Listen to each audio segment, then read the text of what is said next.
Seigneur Jésus-Christ, en vertu de la grâce que tu m'as accordée, j'élève la voix vers toi. C'est cette grâce qui m'a envoyé ici pour que je prie pour ce peuple. Seigneur Jésus-Christ, quand tu portais la croix dans les rues de Jérusalem, lorsque tu versais ton sang dans les rues de Jérusalem, lorsque tu mourais à la croix de Golgotha, c'était aussi pour guérir et pour sauver les habitants de Bulawayo et de Zimbabwe. Seigneur, je prie que tu leur viennes en aide. Ils ont besoin de foi pour saisir la promesse de guérison. C'est pourquoi je prie afin que tu les aides à avoir la foi. Je prie aussi afin que ton sang lave leurs péchés en ce moment. Seigneur Jésus, pardonne leurs péchés. Ce sont leurs péchés que tu as portés à la croix. Que ta présence puisse environner tout ce lieu. Que ta puissance remplisse ce lieu. Que ta puissance de guérison environne tout ce lieu. Et que chaque personne ici reçoive la guérison.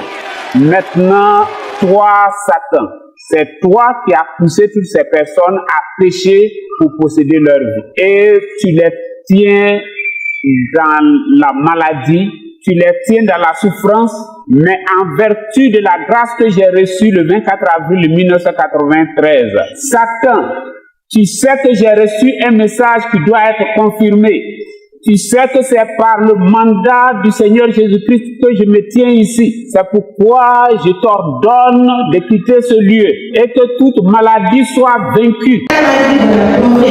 C'est fini, c'est totalement fini. Je me disais que quand j'allais venir ici, à cause du Seigneur, j'allais avoir honte devant les autres. C'est fini, je n'ai plus ça. Amen.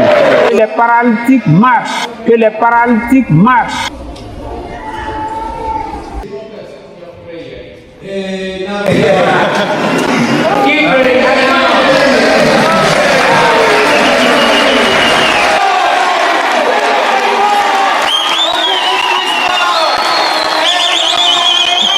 Que les aveugles voient. Que les aveugles voient.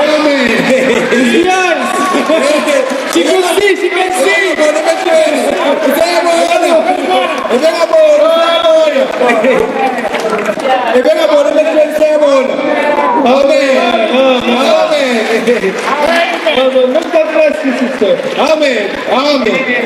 Amen. Amen.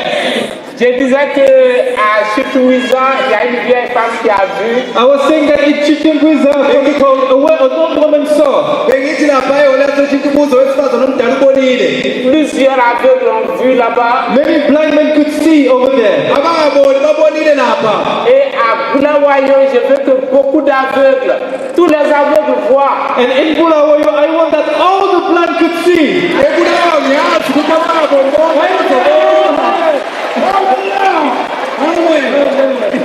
Le Dieu de Charles Finney, de William Seymour, de William Branham et de bien d'autres prophètes, illustre pionnier de la guérison divine, est le même hier, aujourd'hui et éternellement. Que les sourds entendent, que les muets parlent, que le nom du Seigneur Jésus-Christ soit glorifié, que le Saint-Esprit soit accordé et que ces âmes soient sauvées pour la vie éternelle. Seigneur Jésus-Christ, c'est en ton nom que j'ai élevé cette prière. Amen.